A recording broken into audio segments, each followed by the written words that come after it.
Hello అండి. Welcome back to Vardhini foods. మనం ఏం పని చేసినా, ఎంత చేసినా నలుగురు మన గురించి పాజిటివ్‌గా మాట్లాడుకున్నప్పుడే ఆ బ్రాండ్ యొక్క వాల్యూ అయినా, మనిషి యొక్క వాల్యూ అయినా పెరుగుతూ ఉంటది.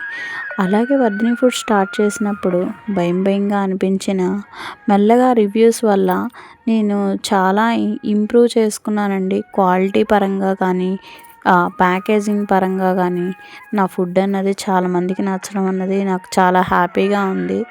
అలాగే మీలో ఎవరైనా ఇలాంటి బిజినెస్ చేసినా క్వాలిటీ కానీ, ప్యాకేజింగ్ కానీ చూసుకుంటే కస్టమర్స్ అన్నది ఎప్పుడూ రిపీటెడ్‌గా వస్తానే ఉంటారు. ఇదే బిజినెస్ యొక్క తొలి మెట్టండి. ఏ కస్టమర్ అయినా కూడా మన మీద ట్రస్ట్‌గా ఉన్నారంటే మనం ఇచ్చే ప్రోడక్ట్స్ అన్నీ మంచిగాను, వాళ్ళకి బాగా మంచి మెటీరియల్స్ అందజేయడంలోనే ఉంటుంది. అది సర్వీస్ అయినా కూడా, లేదంటే ఫుడ్ అయినా కూడా.